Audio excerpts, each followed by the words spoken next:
Hey guys, today let's explore floor function in Qlik and let's see how it can be useful while dealing with timestamp format. So I have this sample data set of product sales and a timestamp column. Okay, so I have records, multiple records for a single date. Okay, so you could see there are many transactions in a particular date, right? So so that's the data set we have. So let's do some date transformations on top of it. So this is my inline table, and I'm just taking a resident of that. So this is the table we are going to work on. I'll drop this temporary table. Okay. So let's do some date transformations on top of this field. Let's say I want to get date out of it. This is a timestamp, so I'm just trying to derive the date out of it. Um, Let me also try to derive the month portion out of it. Let's say triple M.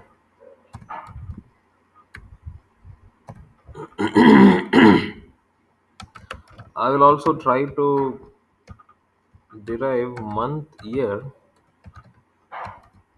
Let's say William hyphen year. Okay. So these transformation date is done through date function. Okay. I will also try to use inbuilt month function. Let's say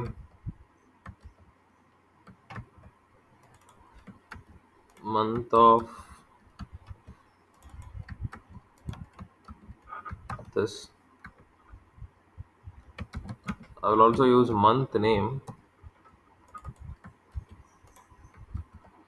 Okay. So now I have month derived using month function and one using date function, one month year using month name and date function, and there is one date conversion. Okay, so let's see how all this function returns the output. Okay, let me quickly reload this. Let me add a filter. So I'll add my original field, which is order date timestamp. I'll add these two functions, the month and the month name. Okay,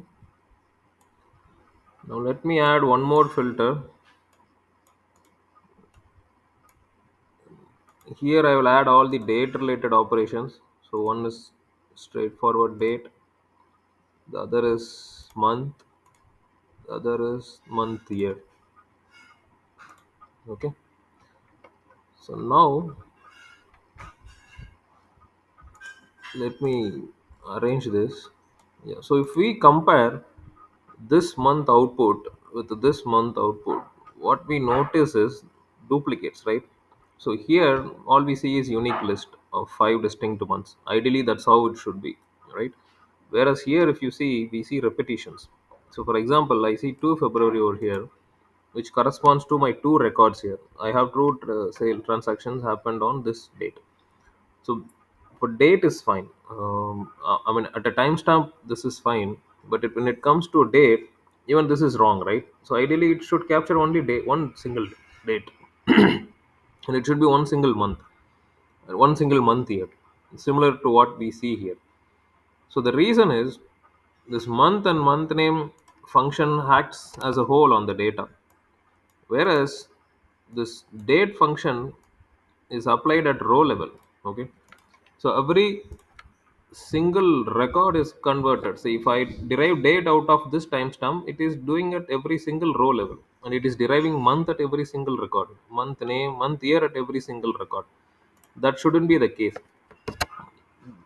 The reason is every date normally Qlik stores all the dates as a number, okay, as an integer. So it assigns number for every date. So let me, if I say num of order timestamp, we can see what's the number assigned to it. Okay, so if I select this date,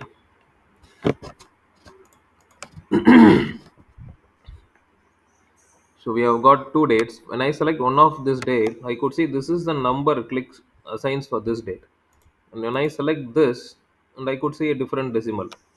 Okay, but the base number is same 45348, whereas the decimal changes.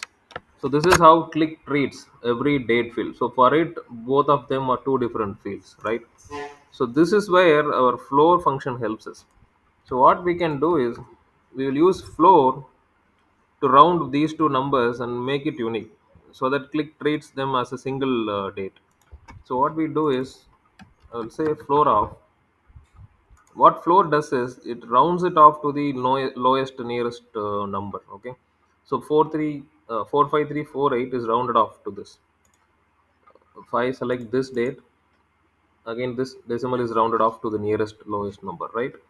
So that's how floor helps us in rounding off these dates, and we can make Qlik to treat this as a single record. So now when I say these two, when I assign same number to these two rows, and this is going to be treated as a single row, right? And no more duplicates.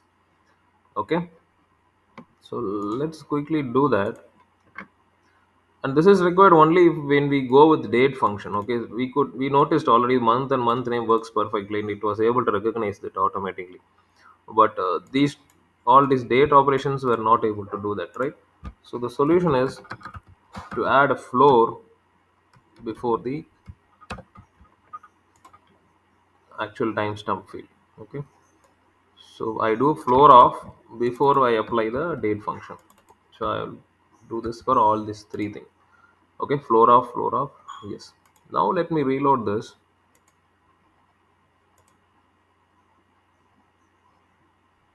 Okay, now we could see unique rows similar to what we see in the top, right? So I could see only one date for this transaction and 1 month, 1 month here. Okay, so that is how Floor helps us in handling uh, these kind of dates with timestamp, right? So hope we got some basic understanding of Floor function and how to use Floor to handle timestamp data.